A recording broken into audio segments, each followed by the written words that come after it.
자, 오늘 신용장 나가도록 하겠습니다. 신용장. 지난 시간에 우리가 봤던 하한 어음 치결 방식, 하한 어음 치결 제도에 대한 이해가 좀 있으면 여러분들이 신용장이라는 거래 방식을 이해하는데 좀 편할 거라고 해서 한어음을 좀 먼저 배우고 신용장을 살펴보겠습니다. 자, 그래서 신용장의 정의가 쭉 나와 있습니다. 신용장이란 개설 의뢰인의 요청과 지시에 따라 개설 은행이 신용장 조건과 일치하는 소정의 서류와의 상한으로 수익자의 수출 대금을 지급하겠다는 조건부 지급 확약서를 말한다. 지금 여기 할 차례 맞죠? 신용장. 자, 말이 어려워요. 신용장에 대한 설명이. 자, 개설 의뢰인이란 말이 나옵니다. 개설 의뢰인은 보통 매수인인 수입자가 개설 의뢰인이 됩니다. 이 사람이 신용장을 열어줄 것을 은행에게 요청하는 겁니다. 그래서 개설은행이 신용장을 개설을 하는데, 뭐 여기도 나와 있다시피 신용장 개설은행을 신용장 발행은행이라고 해도 상관없습니다. 발행은행은 영어로 issuing bank고 개설은행은 opening bank인데, 뭐 사실 뭐 어느 쪽이 맞다 하기에는 좀 그럴 정도로 둘 다 쓰여요. 뭐 교수님에 따라서 이렇게 쓰시는 교수님도 있고 저렇게 쓰시는 교수님도 있기 때문에 뭐 그거는 뭐 크게 같은 말이라고 생각하면 될 것 같아요. 자, 그래서 이 개설은행이 신용장 조건과 일치하는 소정의 서류와 상한으로 수출 대금을 지급하겠다라는 거죠. 그러면 서류와의 상한으로 돈을 준다는 겁니다. 근데 그 서류는 그냥 서류가 아니라 신용장 조건을 충족시키는 서류여야 합니다. 서류와의 상한으로 수출 대금을 주겠다. 누구한테? 수익자한테. 그럼 수익자는 누구냐? 수출자입니다. 수출자를 수출자라 하면 되지 왜 수익자라 하느냐?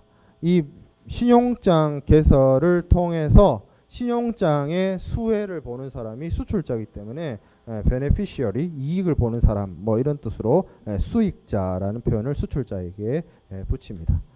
그래서 이 말을 좀 쉽게 하면 즉 신용장은 수입업자의 거래은행인 신용장 개설은행, 발행은행이 신용장이 요구하는 조건들에 일치되고 약정된 기간 안에 소정의 서류가 제시된다면 수익자인 수출업자에게 대금 지급을 해주겠다라고 하는 취소불능. 이거 약속해가지고 신용장 개설하면 되돌릴 수 없어요. 은행 입장에서는. 취소불능의 지급 확약서입니다. 여기 두 번째 줄 끝나는 부분에 보면 조건부 지급 확약, 그러니까 조건이 걸려있는 돈 주는 약속이란 뜻인데, 조건은 앞에서 얘기한 것처럼 조건에 일치하는 서류의 제시입니다. 그러니까 서류를 주면 내가 돈을 줄게 라고 은행이 약속하는 거예요. 은행이 확약하는 것이 신용장입니다. 그래서 우리가 지난 시간에 한 어음을 얘기할 때 한 어음의 지급인이 신용장 방식에서는 수입자가 아니라 신용장 개설은행으로 봐야 된다는 얘기를 했어요. 왜? 신용장상에 개설하는 개설은행이 수출자한테 돈을 준다는 약속을 한다는 거죠. 그렇기 때문에 대금 지급을 수출자에게 대금 지급을 하는 곳이 곧 신용장 개설은행이 되기 때문에 한어음상의 지급인이 되는 것입니다. 물론 최종적인 대금 지급은 수입자가 하죠. 그거는 별도의 문제예요. 신용장 개설 의뢰인과 수입자인 신용장 개설 의뢰인과 신용장 개설 은행 간에 돈을 주고받고 하는 그거는 그 다음 스텝이고 별도의 이야기입니다. 다만 그냥 수출자하고의 관계에 있어서 돈을 누가 주기로 약속하느냐? 은행이 주기로 약속한다. 그게 그게 중요한 점이죠.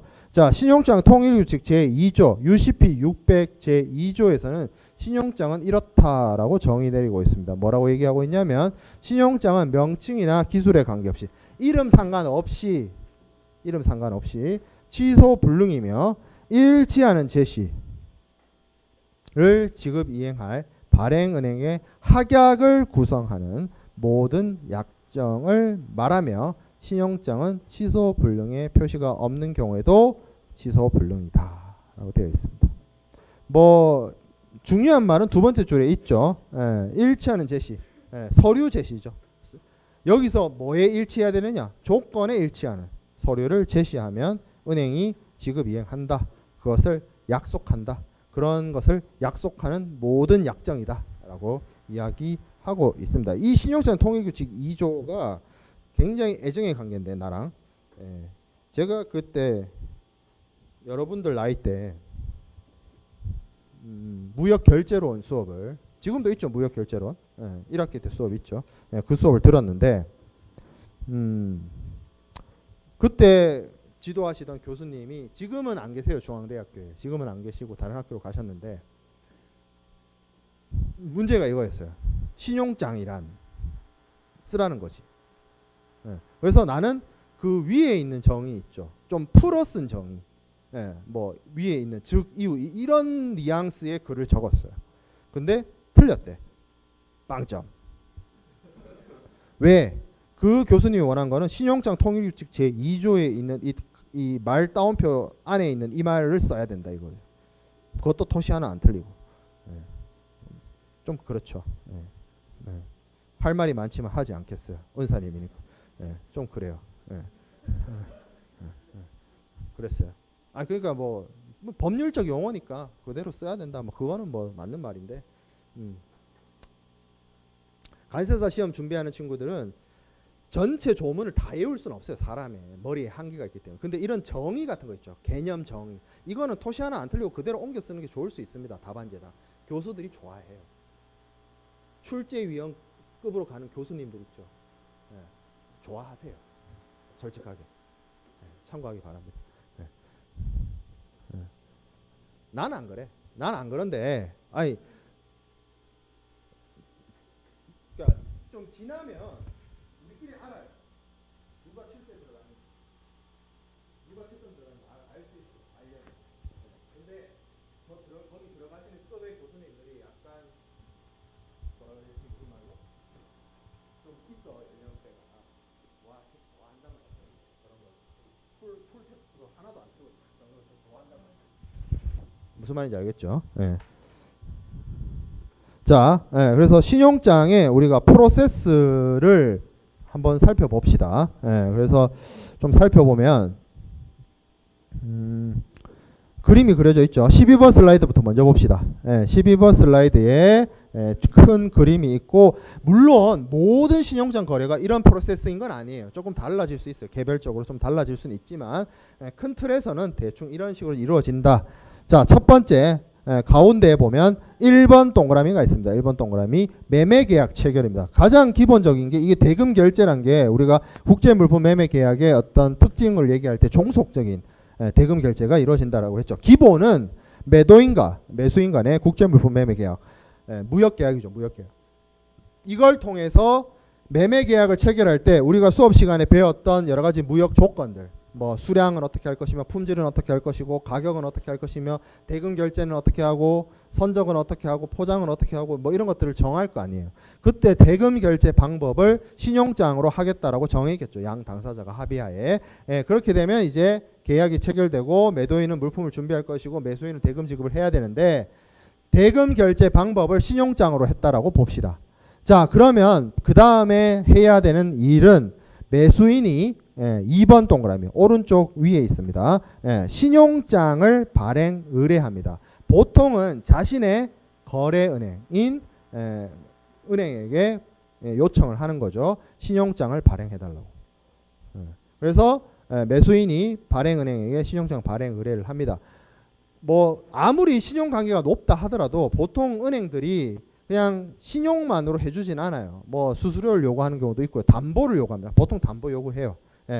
그래서 신용장 발행 의뢰를 하게 되면 신용장이 발행이 됩니다. 3번 동그라미 위에 있죠. 신용장이 발행이 되는데, 그러니까 신용장 발행을 의뢰하고 신용장이 발행된다는 것 자체가 수입국에서 일어나는 일입니다. 그러면 수출국에 있는 수출자는 잘 모르겠죠. 알려야 됩니다. 그래서 신용장이 발행되었다는 사실, 그리고 신용장의 내용과 신용장의 조건에 어떤 것들이 있는지를 수출자에게 알리는, 수출상에게 알리는 행위를 보통 신용장 통지라고 합니다. 그래서 4번 신용장 통지가 이루어지죠. 왼쪽에 있습니다. 왼쪽 위에. 자, 그러면 이거를 신용장 발행은행이 수출자에게 직접 이야기하는 경우도 있지만 보통 은행은 은행끼리 놉니다. 그래서 수출자도 무역 거래를 하기 때문에 수출자의 주 거래 은행이 있을 수 있고, 수출국의 어떤 특정한 신용장 발행 은행과의 어떤 관계가 있는 은행이 있을 수 있어요. 이 은행들을 통해서 통지를 하게 되는 거죠. 신용장 통지. 자, 그렇게 해서 신용장이 발행되었고 신용장에 어떠한 조건이 있는지를 수출자인 매도인이 알게 됐습니다. 신용장을 확인을 했어요. 5번. 자, 그러면 이 사람은 준비를 합니다. 뭘 준비해요? 서류를 준비합니다. 왜? 서류의 상한으로 대금 지급을 했기 때문에 서류를 준비합니다. 그럼 그 준비해야 되는 서류는 어떤 것들이 있느냐? 가운데에 몰려 있습니다. 기본적으로 우리가 지난 시간에 잘 배웠던 한어음, 드래프트, 하한어음이라고 하기도 합니다. 책에 따라서. 한어음, 그리고 선적 서류, 상업 서류라고 하는 선적 서류들이 나오는데, 기본적으로 상업 송장, 상업 송장은 전에도 얘기했다시피 이게 약간의 인보이스 역할을 해요. 하물 명세서 같은 역할을 합니다. 자, 그 다음에 가장 중요한 선화증권, BL. 자, 그리고 필요한 경우에 보험을 들었다면 보험증권. 만약에 이 거래관계가, 이 매매 계약에서 체결했는데 이 매도인과 매수인 간의 인커텀스를 CIF라고 했다고 칩시다. 우리가 지난 시간에 배웠죠. CIF. 그러면 매도인이 보험 계약을 체결해서 매수인을 위해서 보험을 들어줘야 됩니다. 그러면 내가 보험을 들어줬다는 걸 증명하고 사고가 발생했을 때 매수인이 보험회사로부터 보상을 받으려면 보험을 들어야 될 거 아니야. 그래서 보험증권을 준비해야 되는 거죠. 자, 그리고 이런 기본 서류 외에도 부속 서류로서 포장명세서라든지 원산지 증명서라든지 포장명세서, 품질증명서 등등등등 이런 서류들이, 기타의 서류들이 필요합니다. 그 중에서도 원산지 증명서 같은 경우에는 수입자가 FTA 특혜 관세를 적용받아서 관세 인하 효과를 누리고 싶다라고 한다면 원산지 증명서가 반드시 필수 서류가 되겠죠. 어찌됐든 이런 서류들을 준비합니다. 그래서 서류를 준비해서 은행에게 우리가 지난 시간에 얘기한 것처럼 어음 할인을 받기 위해서 매입을 의뢰하겠죠. 물론 이 서류를 준비하는 과정 속에서 보험을 들고 물품을 선적해서 비해를 발행받고, 이건 당연히 수출자가 해야 할 일이고, 일단 이러한 서류들을 모아서 화한어음 취결 방식이라고 했잖아요. 화한어음을 결제를 취급받기 위해서 은행에게 매입을 의뢰하고, 이 매입을 하는 은행이 이 수출자에게, 매도인인 수출자에게 선지급을 하겠죠. 선지급을 합니다. 그러면 어음을 할인받아서 먼저 선지급을 받은 수출자는 이제 끝이에요. 나는 물건 보내줬고, 물건 선적해서 보내줬고, 보험까지 다 들어줬고, 나는 보냈어. 그래서 운송장, 선화증권 나와서 이것도 서류도 다 보냈어. 서류 다 보내고, 물건도 보내고, 보험도 들었고, 다 했어. 그리고 내가 한어음을 발행해가지고 은행한테 얘기해가지고 내가 기간 경과 이자 이런 것들 뗐지만 어쨌든 나는 대금까지 다 회수했어요. 그러니까 수출자는 끝난 거야 사실상. 잊어도 돼. 그러면서 이제 그 다음 스텝으로 넘어가죠. 신용장 거래에서는 매입은행이 한어음을 매입을 했다라고 한다면 돈을 받는 수취인이 이제부터는 수출자가 되는 것이 아니라 은행이 됩니다. 그렇죠? 그리고 신용장 거래 방식에서는 지급인이 발행은행이라고 했어요. 그러면 발행은행이 결국에는 저 매입을 한 매입은행에게 대금 결제를 해줘야 됩니다. 11번에 대금 결제가 있죠. 저게 지금 신용장 거래 방식이기 때문에 지급인이 발행은행이 되는 것이고 이 매입은행이 수출자로부터 어음 할인을 해서 매입을 해버렸기 때문에 발행인인 수익자가 어떻게 보면 수취인, 대금 수취인이 되는 것이 아니라 매입은행이 수취인이 되는 겁니다. 수출자는 어음 할인해서 가져갔고 선지급 받았고. 예. 그렇죠? 예. 그래서 대금 결제가 되면 하한 어음을 대금 결제하면 인질이 풀려난다. 그죠? 그 인질이 뭐예요? 서류들이죠. 예. 서류들이 대금 결제가 되면 인질이 풀려납니다. 그래서 서류는 발행은행으로 대금 결제는 매입은행으로 됩니다. 물론 이 매입은행이 어떤 은행이 될지는 그거는 건건에 따라서 달라요. 앞서 얘기했던 수출상에게 통지를 하는 통지은행이 매입 역할까지 수행을 해서 통지은행이자 매입은행 역할을 같이 수행할 수도 있고요. 예. 그리고 이 통지 역할도 하고 매입도 하는 은행이 수출상의 거래은행일 수 있습니다. 아니면 수출상의 거래은행이 아니라 뭐 발행은행의 뭐 수출국 내 지점이거나 뭐 그럴 수 있어요. 그거는 진짜 케이스 바이 케이스예요. 예, 뭐 어찌됐든 매입을 하는 은행은 매입은행, 통지 역할을 하는 은행은 통지은행이고 저기 중간에 위에 보면 상환은행이라는 게 있습니다. 저거는 어떤 경우냐? 일상적인 경우는 아니고요. 신용장 발행은행이 매입을 한 매입은행에게 대금 지급을 해야 되는데 이 두 은행 간에 상환 약정이라든지 뭐 이런 것들이 형성이 되어 있으면 그냥 돈 주고 받고 치고 받고 하면 되는데 서로 거래 관계가 없거나 이렇게 되면 중간에 상환은행을 끼워가지고 뭐 할 수는 있어요. 근데 그런 경우는 이제 드뭅니다. 요새 뭐 국제적으로 고립주의를 추구하고 있는 나라들이 세상에 없잖아요. 거의 모든 은행들이 스위프트망으로 연결되어 있기 때문에 저런 방식으로는 안 하고 어찌됐든 10번과 11번 서류가 발행은행으로 가고 11번에 따라서 대금 결제가 발행은행에서 이제 뭐 수취인인 매입은행으로 가게 된다는 거죠. 자, 그렇게 해서 발행은행이 대금 결제를 했어요. 우리가 앞서 얘기한 것처럼 신용장은 신용장 조건에 일치하는 서류의 제시에 따라서 신용장 발행은행이 대금 지급을 약속하는 것이라고 했습니다. 11번에서 발행은행이 대금 지급을 했어요. 끝이에요. 신용장 이제 끝났네요. 신용장의 사용은 이제 여기서 끝난 거예요. 사실상. 그 다음 스텝이에요. 여기서부터는 다음 스텝인 겁니다. 예. 신용장상으로 대금 지급했잖아요. 은행은. 근데 발행은행은 내가 매수인의 신용을 위해서 매수인의 무역결제의 원활화를 위해서 매수인과 매도인 간의 무역관계에서 발생할 수 있는 신용위험과 상업위험을 회피하기 위해서 내가 대금 지급을 약속을 한 거지 이 물건이 나한테 필요한 것도 아니고요. 이 서류들이 나한테 필요한 게 아니에요. 그래서 신용장 발행은행이 매수인을 부릅니다. 가져가라고. 서류 가져가라고. 그러나 그냥 가져갈 수는 없죠. 매수인이 은행에게 은행이 이미 지급한 대금에 대한 상환을 하고 나서 서류를 가져가게 됩니다. 그렇게 해서 매수인 수중으로 드디어 선화증권이 왔죠. 그래서 이 선화증권을 바탕으로 운송인으로부터 물품을 찾을 수도 있고요. 만약에 운송 도중에 사고가 발생해서 화물에 멸실 손상이 있었다라고 하면 매수인이 보험회사 가서 보험금을 찾을 거고요. 매도인이 보험 들어줬으니까 CIF에 따라서. 그리고 뭐 원산지 증명서나 이런 필요한 서류들을 이용을 해서 수입 통관을 하게 될 겁니다. CIF에서는 수입자가 수입 통관을 하기 때문에 이런 프로세스로서 이루어지는 것이 신용장의 사용 방식입니다. 앞서 이야기했지만 모든 신용장 거래가 이런 스타일은 아니에요. 여기서 몇 가지 변화가 일어납니다. 뭐 매입은행이 나타나지 않고 뭐 지급은행이 쓰일 수도 있고 인수은행이 쓰일 수도 있고 뭐 등등 신용장의 사용 방식에 따라서 조금 변화가 있지만 기본적인 큰 틀의 프로세스는 다음과 같다라는 거죠. 자, 그다음에 좀 앞으로 다시 돌아가서 신용장의 뭐 원칙, 특성 요를 몇 가지를 좀 살펴보도록 하겠습니다. 신용장의 가장 주요한 특성 중에 크게 두 개 봤을 때 독립성과 추상성이 있습니다. 신용장의 독립성의 원칙 그리고 신용장의 추상성의 원칙이란 게 있어요.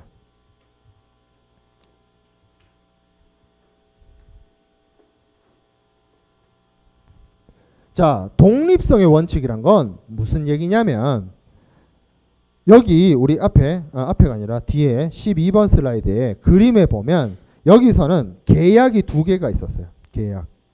어떤 계약이 있었냐? 첫 번째 계약은 매매 계약입니다. 매매 계약. 매도인과 매수인 간의 계약. 그리고 두 번째 계약이 있었어요. 무슨 계약이냐면 매수인의 의뢰에 따라서 발행은행이 수익자인 수출자를 상대로 대금 지급을 약속하는 신용장 발행 계약, 신용장 계약이 있었어요. 신용장 계약의 당사자는 오해할 수 있지만 매수인이라기보다는 사실은 엄밀한 의미에서 이 수출자인 수익자와 신용장 발행은행입니다. 이 사람이 서류 주고 저 사람은 대금 지급하고 그거잖아요. 네. 그래서 이 매매 계약, 매도인과 매수인 간의 매매 계약과 매도인인 수익자와 발행은행 간의 어떤 신용장 계약이라는 것이 두 개의 계약이 존재하는데 이 두 개의 계약은 서로 독립입니다. 서로 별도예요. 서로 관여하지 않아요. 서로 상관없어요. 예를 들어서 매매 계약상의 어떤 매도인이나 매수인 일방의 어떤 계약 위반이 있었어요. 그러면 그건 그 두 사람이 알아서 할 문제예요. 신용장 발행은행한테 얘기해봐야 신용장 발행은행은 관심이 없습니다.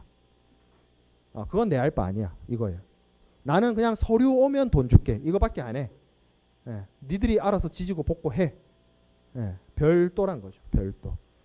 자, 그 다음에 신용장의 추상성의 원칙이란 게 있습니다. 자, 이 추상성이란 건 뭐냐면 이 거래의 목적이 되는 것이 물품이 아니라 서류란 거예요. 서류. 제가 이거 프로세스 설명할 때 그 얘기를 했습니다. 수출자가 여기서 서류를 준비한다 했어요. 서류를 준비한다. 물론 물품을 준비하죠. 매매 계약에서 내가 물품을 인도해줘야 되는 의무가 매도인에게 있기 때문에 물품을 준비합니다만 신용장 상에서는 뭘 준비한다고? 서류를 준비합니다. 신용장은 물품이 어떻게 되는가에 별로 관심이 없어요. 물품이 검사의 대상, 심사의 대상이 아니에요. 서류가 메인이고 서류가 대금 지급의 조건이고 서류가 심사와 검사의 대상입니다. 은행은 서류만 바라봅니다. 서류 바라기예요. 은행이. 그래서 뭐예요? 여기서 뭐라고 하고 있어요? 물품이 두 번째 줄에 물품이 아닌 이를 상징하는 서류에 의한 거래다. 신용장.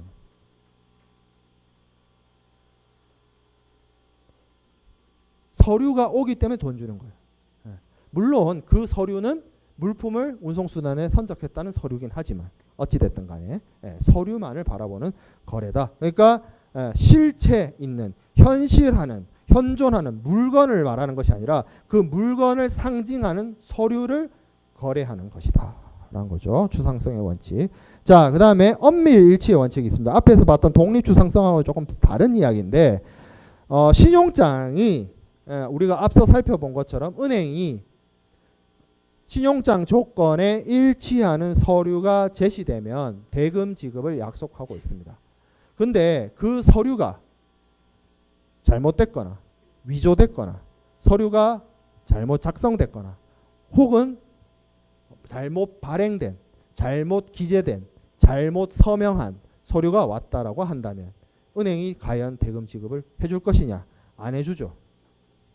신용장에서 요구하고 있는 내용, 신용장에서 요구하고 있는 제조건, 그리고 UCP 600의 규정, 그리고 ISBP라고 하는 국제 은행의 업무 간행 이런 것들을 충족시키는 서류여야만 은행이 대금 지급을 해줍니다. 그렇기 때문에 서류에 적혀있는 내용과 문면 이런 것들을 매우 꼼꼼하게 정밀하게 엄밀하게 검사해서 심사합니다. 그리고 그 심사를 통과해야 이 서류를 수리하고 대금 지급을 합니다.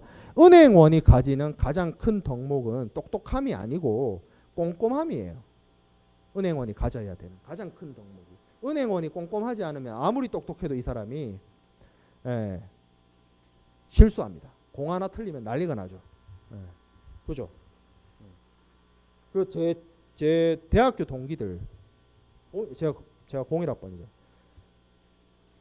제 동기들 중에 취업할 때 저는 이제 대학원으로 갔고 2007년, 2008년 이럴 때 가장 많은 친구들이 간 데가 은행. 그 다음 증권사. 그 신기하게 내가 친한, 이게 또 그런 거 있지. 성급한 일반화의 오류 해가지고 내가 이제 C반이었는데 그 내가 아는 놈들은 그런 쪽으로 많이 갔을 수 있지. A반이나 B반에는 친한 사람이 없었기 때문에 다른 반에. 그 재미난 얘기 해줄까요? 혹시 아는 사람 있을까 모르겠는데 우리 때는 가나다 순으로 A, B, C, D, E반 했던 거 알아요? 지금은 안 그렇지. 우리 때 5반이었단 말이야. 지금 A, B 무슨 반이 창제로 바뀐 거야? 지들 마음대로 이름 바꿔가지고 남들 헷갈리게. 몇 반이야? 그 2반이잖아. 그러니까 나머지 반 사람들은 2반이라 불러. 지들은 창제반일지 몰라도. 우리 때 2반이었어요. 언제부터 자기들 마음대로 이름 바꿔도. A, B, C, D 2반이에요. 우리 때는 1학년이 300명이었어요. 그때는 경영경제대학 경영학부가 아니라 경영대학 경영학부였잖아. 그래서 300명이었는데 한 반에 60명이야. 5반이니까. 그러면 이게 가나다 순이야. 그러니까 A반을 가면 다 김씨야. B반을 가잖아요. B반을 가면 다 박씨야. D반을 가잖아. 네 번째 반을 가잖아. 전부 다 이씨예요. 그 내가 C반이라고 그랬잖아. 이 반이 골 때리는 반이야. 뭐냐면 여기 앞에 박씨 조금 떨어져 있고 뒤에 이씨 조금 있어요. 그리고 그 박씨와 이씨 사이에 내가 안씨죠. 그러니까 시읒, 이응, 그러니까 뭐 서씨, 성씨, 석씨, 심씨, 양씨, 여씨 무슨 말인지 알겠죠? 지금 무슨 그러니까 비읍과 그 가나다 순에서 비읍과 이응 사이에 성들이 몰려 있는 거야. 그러니까 우리는 화목해. 근데 A반 같은 경우에는 동성동본이 많은 거야.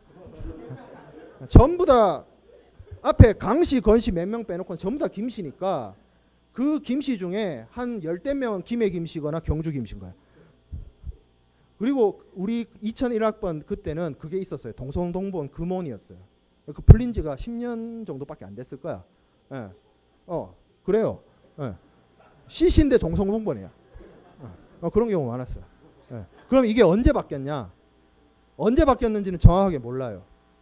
언제 바뀌었는지 정확하게 모르고 내가 2009년에 대학원 진학을 해서 경영대 행정실, 지금 우리 4층에 있는 그 경영대 행정실이 원래는 저기 법학관에 있었어요. 법학관 6층에 있었는데 행정실 조교를 했어요. 제가 1년 반 동안. 그래서 어느 날 교직원으로부터 엑셀을 받았어요. 엑셀에는 300명이 넘는 학생들의 이름이 쫙 적혀 있었어요. 그래서 이거를 분반을 하라는 거예요. 5반으로. 이걸 알았죠. 이게 반을 나누는 거구나. 그래서 제가 2010학번하고 2011학번을 분반을 했습니다. 그때는 어떻게 했느냐. 엑셀에 랜덤 함수가 있어요. 1에서 5의 랜덤을 주면 그 시트들이 300개가 숫자가 1에서 5로 그냥 임의로 랜덤하게 배분됩니다. 쭉. 그러니까 가나다로 하니까 많은 문제점이 생기는 거예요. 아까 얘기한 거는 그냥 농담인 거고, 뭐 예를 들어서 출석을 부르잖아요. A반 뭐 회계원리 이런 거 그 1학년 1학기는 수업이 교수님들이 반이 정해진 반으로 수업 들어오잖아요. 그럼 교수님이 부르면 전부 다 김신 거야. 출석 부르면. 그런 일들이 많았어요. 그러다 보니까 이거를 좀 문제 있다 싶어가지고 바꾼 방법이 엑셀의 랜덤 함수를 이용해서 여러분들을 분반하기 시작한 겁니다. 그러면서 제가 생각을 했죠. 이 엑셀 계산 한 번이 어떻게 보면 평생의 친구를 정할 수도 있겠구나. 왜냐하면 저 지금 만나는 지금 만나서 한 달에 한 번씩 만나서 밥 먹고 술 마시는 친구들, 대학교 1학년 때 같은 반이었던 친구들이거든. 근데 왜 이야기가 여기까지 됐죠? 그러니까 은행을 많이 갔어요. 그때 그 은행이 종류별로 다 있었어요. 친한 친구, 안 친한 친구 다 해가지고 우리은행, 국민은행, 뭐 신한은행, 하나은행, 은행이 종류별로 다 있었어요. 그리고 증권사도 종류별로 다 있었어요. 증권사도 종류별로 다 있었는데 지금까지 연락되는 친구는 삼성증권 간 친구 단 한 명밖에 없어요. 증권사 간 친구들 연락이 안 됩니다. 어디로 사라졌는지. 그래서 모르겠어요. 누가 주변에 증권사 취업한다 그러면 별로 추천해주지 않아요. 어찌 됐든 덜렁대고 문제 많던 애들도 은행에서 일을 하고, 제 친구들 거의 다 가장이거든요. 은행에서. 그러면 사람이 되게 꼼꼼해져요. 그래서 은행이 서류를 정말 엄밀하게 봅니다. 정말 꼼꼼하게 봐요. 그래서 이게 문제를 잡으면 대금 지급을 안 해줍니다. 그래서 이게 문제가 생겨요. 어떤 문제가 생기느냐? 너무 엄밀하게 보다 보니 이걸 통해서 대금 지급을 거절하는 거죠. 일종의 어떻게 보면 뭐 마켓 클레임이라고 해야 되나? 뭐 이런 대금 지급 거절이 너무 빈번하게 발생하게 되면 그 신용장을 믿고 거래를 했던 매도인이 선의의 피해를 볼 수 있는 문제가 생깁니다. 그리고 이게 서류를 심사하는 게 너무 오래 걸리다 보면 실제로는 수출 물품이 먼저 수입국에 도착해가지고 내려졌음에도 불구하고 아직 서류가 심사 중에 있다든지 그러한 문제들이 야기될 수가 있기 때문에 이 엄밀일치의 원칙은 조금 이제 와서는 조금 상당일치의 원칙으로 조금 변화하려는 그러한 내용들이 있습니다. 자, 그 다음에 신용장의 어떤 기본 당사자들 좀 살펴보도록 할게요. 자, 신용장상의 기본 당사자는 3명입니다. 3명. 누구냐? 첫 번째가 발행은행, 두 번째가 수출자인 수익자입니다. 그럼 나머지 한 명은 안타깝게 수입자가 아닙니다. 여기 있죠. 2번에 확인은행입니다. 확인은행. 확인은행은 뭐냐? 발행은행의 수건, 요청. 그러니까 발행은행이 요청해가지고 신용장에 추가적인 지급 확약을 한 번 더 하는 거를 확인합니다. 신용장의 확인. 그리고 그 역할을 수행하는 은행을 확인은행이라고 해요. 우리가 처음에 신용장의 정의에 대해서 제가 그렇게 설명했습니다. 수출자와 수입자가 그냥 대금 지급을 하면 서로 간에 신용위험과 상업위험이 존재할 수 있기 때문에 은행을 끼워서 은행의 지급 확약을 통해서 대금 결제를 하고도 하는데, 그 신용장을 발행한 그 발행은행도 못 믿었다 이거예요. 그런 경우에는 요청을 해서, 보통 뭐 수출자가 요청을 하든지 뭐 해서 그러면 신용장 발행은행이 이제 수권합니다. 권리를 주는 거죠. 그래서 확인은행이 더 추가로 들어올 수가 있습니다. 그러면 확인은행이 그럼 어떤 역할을 하느냐? 이 확인은행이 결국에는 발행은행하고 일종의 연대 책임 같은 걸 지는 거예요.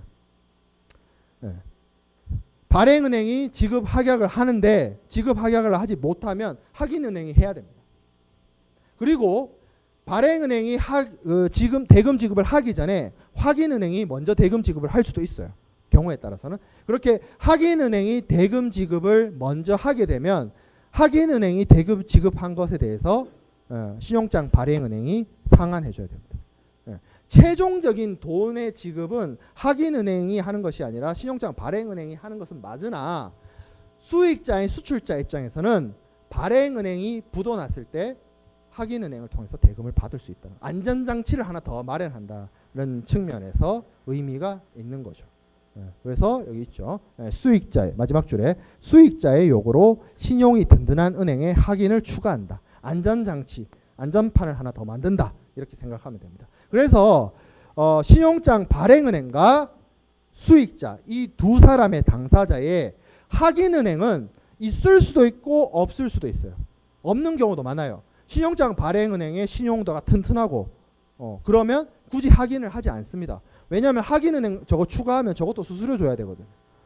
그래서 신용장상의 당사자는 기본적으로는 수익자인 수출자 그리고 신용장 발행은행이 된다. 그리고 추가가 되면 확인은행도 신용장상의 기본 당사자가 될 수 있다라는 점이죠. 자, 그리고 여기 제가 공간이 좀 있어가지고 14번 슬라이드에 정리를 했습니다. 우리가 제가 무역학개론을 수업을 하면서 굉장히 많은 이름으로 수출자와 수입자, 매도인과 매수인을 불렀는데 보통 무역거래에서 이런 표현들을 사용합니다. 매매관계적인 측면, 물건을 사고 판다라는 개념에 봤을 때는 매도인, 매수인, 셀러, 바이어가 맞고요. 그리고 무역관계, 수출입을 한다는 기준으로 봤을 때는 매도인이 수출자, exporter, 그리고 매수인이 수입자, importer가 되죠. 자, 그리고 신용장상에는 이 매수인이 뭐라 그랬죠? 자신의 거래은행에게 신용장 발행을 의뢰하는 발행의뢰인, 어플리컨트가 되고요. 그리고 수출자는 신용장상의 수혜를 받는 수익자, 베네피시어리가 됩니다. 그리고 우리 어음 얘기했죠. 한어음. 지난 시간에 한어음 했습니다. 한어음의 발행인은 누구였어요? 수출자였죠. 그래서 드로워. 그리고 지급인은 드로이라는 표현으로 영어 표현을 썼습니다. 그리고 저게 왜 드로이를 쓰는지에 대해서는 지난 시간에 설명을 했어요. 자, 그리고 계정관계. 요거는 청산계정 같은 그런 것들 얘기를 하는데 이게 돈의 흐름상으로 보면 매수인이 매도인한테 돈을 줘야 돼요. 그죠? 그래서 채권 채무 관계로 봤을 때는 매수인이 채무자, 매도인이 채권자가 됩니다. 돈의 흐름으로 봤을 때. 그렇죠? 그리고 화물의 관계를 봤을 때는 화물은 매도인이 매수인한테 보내줘야 돼요. 그렇죠? 그렇기 때문에 화물은 매도인이 물건 보내는 사람, 송하인, 컨사이너라고 하고, 매수인은 물건 받는 사람, 수하인, 컨사이니라고 합니다. 그렇죠? 그렇잖아. 매도인을 부르는 이름이 지금 여기만 해도 최소 6가지죠.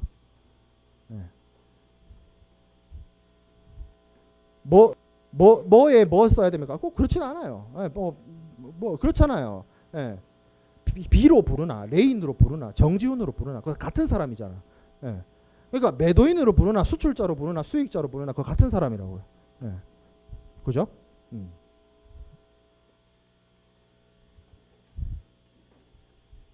B하고 저하고 동갑이에요. 친구는 아니지만 나이는 같습니다. 저랑 동갑인 유명한 사람 많아요. 현빈도 나랑 동갑이고, 오승환, 이대호, 정근우 이런 사람도, 추신수 이런 사람도 나랑 나이 같죠. 82년생. 그래요. 현빈 왔어요? 이번에 100주년 기념식 때? 안 왔어? 연극영합학번가? 거기 01학번이잖아. 김태평. 자, 그 다음에 기타 당사자들이 있습니다. 기타 당사자. 자, 기타 당사자는 기본 당사자가 아닌 사람들이 됩니다. 그래서 기본적으로 발행 의뢰인, 어플리컨트, 수입자, 그리고 통지은행, 수출자에게 신용장 개설과 신용장 조건에 대해서 이야기하는 통지은행이 있을 수 있고요. 그리고 매입은행이 있습니다. 수익자로부터, 그러니까 수출자로부터 한 어음과 서류를 어음 할인을 통해서 매입을 하는 매입은행이 있을 수 있고요. 자, 그리고 매입을 하지 않고 이게 기한부 어음이 아니라 일람불 어음 같은 걸 써서 바로 수출상에게 대금 지급이 이루어지는 방식이 될 수도 있어요. 그 경우에는 이 은행이 지급은행이 됩니다. 지급은행. 물론 최종적인 지급은 아니겠죠. 지급은행이 지급을 하더라도 결국에는 신용장 발행은행으로부터 최종적인 대금 지급을 받습니다. 여기서 말하는 지급은 수출자, 그러니까 수익자한테 대금 지급을 하는 은행이란 뜻이에요. 그래서 이거는 신용장을 어떤 방식으로 쓰냐에 따라서 조금 갈립니다. 한 어음이 일람불 어음으로 사용되는 경우에 보통 그렇게 되죠. 그래서 지급은행이 나올 수도 있어요.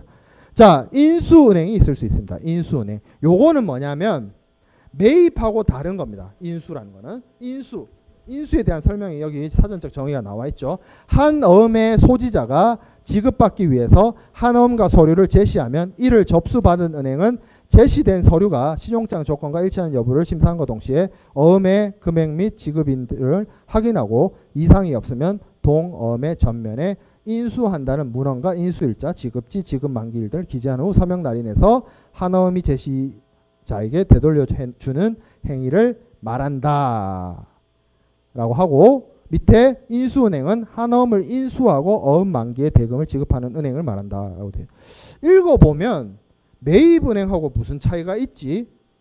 대금 지급을 수익자한테 해주고 만기일에 신용장 발행은행으로부터 대금을 수취한다는 내용이 적혀 있는데 어떤 점에서 인수란 행위와 매입이란 행위가 갈리느냐 다르냐라고 따져봤을 때 기본적으로 어음에 대한 소구권의 문제가 있습니다. 어음에 대한 소구권이란 게 무엇을 뜻하냐면 어음이 우리가 지난 시간에 약속어음이라는 얘기를 했고 거기에 반대되는 개념으로서 한어음을 얘기했는데 어음에 대해서 가장 재밌고 가장 이해하기 쉬운 영화가 있어요.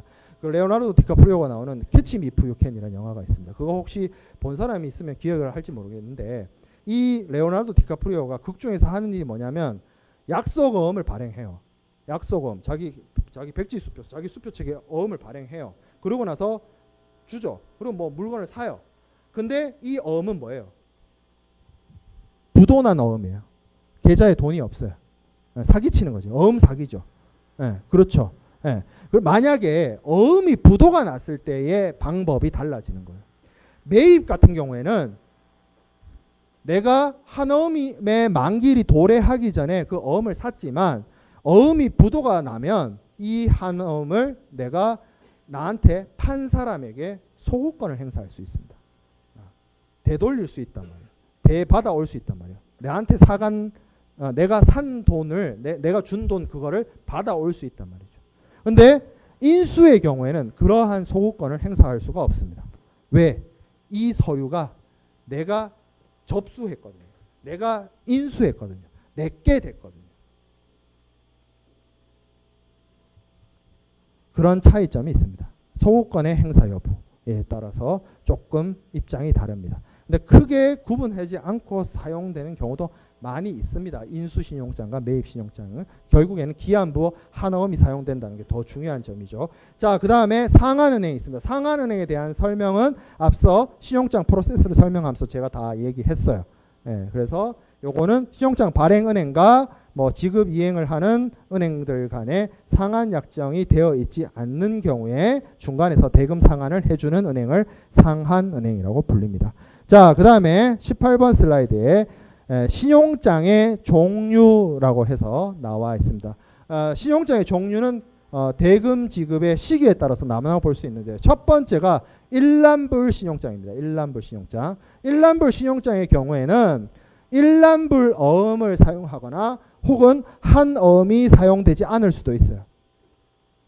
여기 나와 있죠. 두 번째 줄에 일란불 어음. 그러니까 그 수출자에게 아니지 수출자가 아니라 그 대금 지급을 해야 되는 사람에게 딱 제시되면 바로 대금 지급 결제가 이루어져야 되는 것이 일란불 어음인데 요걸 쓰던지 아니면 아예 한 어음을 안 쓰는 경우도 있습니다. 어찌됐든 대금 결제가 기한 경과 없이 바로 어떻게 지급인으로부터 대금 지급이 이루어져야 되는 것을 일란불 신용장, 일란불 뭐 신용장이라고 부르고 사이트 크레딧 이렇게 하고 자 2번에 보면 기한부 신용장이 있습니다.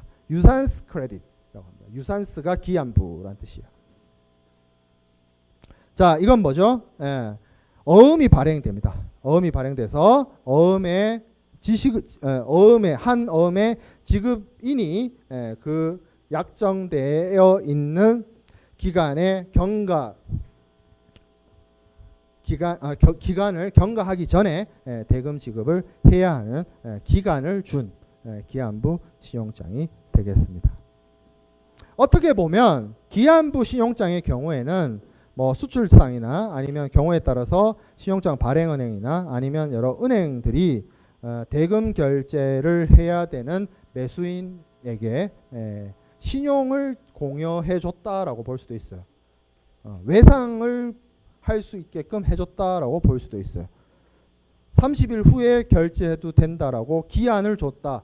60일 뒤에 결제해도 된다라고 기한을 줬다라고 이해해도 됩니다.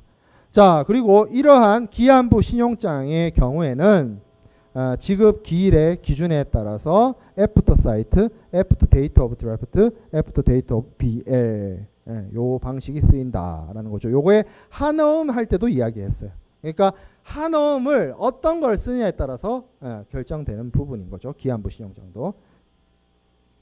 자, 그 다음에 할부 신용장이 있습니다. 할부 신용장. 요거는 뭐냐면 대금 결제를 할부, 우리가 알고 있는 할부, 그렇게 나눠서 일정한 시기로 나눠서 이행하는 경우를 할부 신용장이라고 합니다.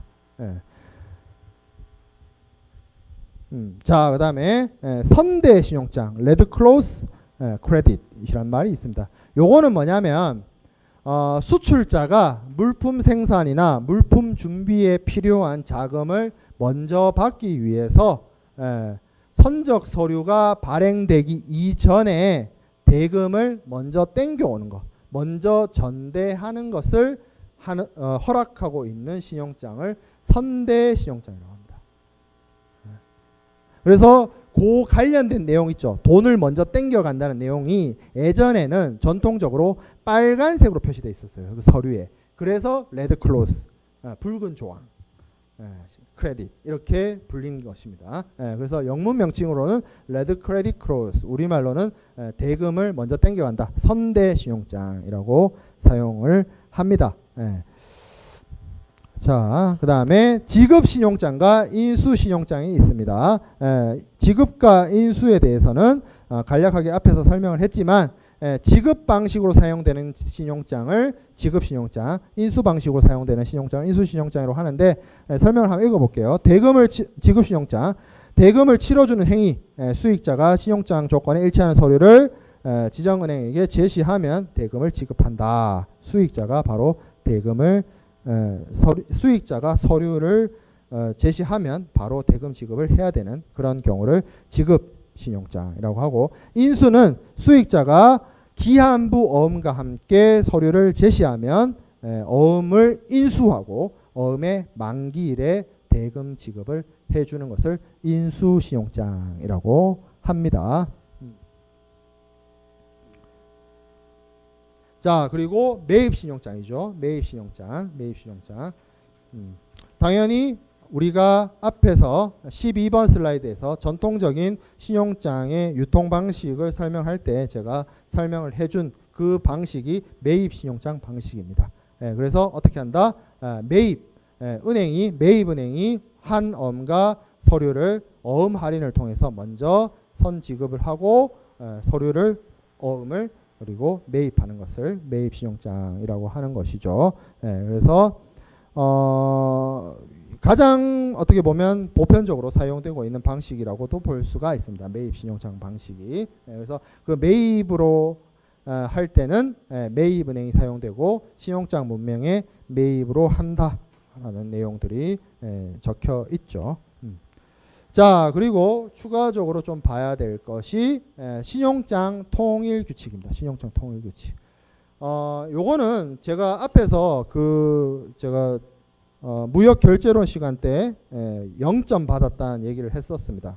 그게 그 따옴표 안에 있는 내용이 뭐냐면 UCP 600의 2조에 있는 신용장의 정의예요. 그러니까 UCP 600이 뭐냐면 이것도 제작자가 인커텀스를 제작한 국제상업회의소입니다. ICC. ICC가 신용장의 국제적 통일과 통일적 사용을 위해서 만들어 놓은 신용장의 통일 규칙입니다. 그래서 이게 계속 개정이 되어 오다가 가장 최근 개정이 2007년에 있었던 UCP 600입니다. UCP 600.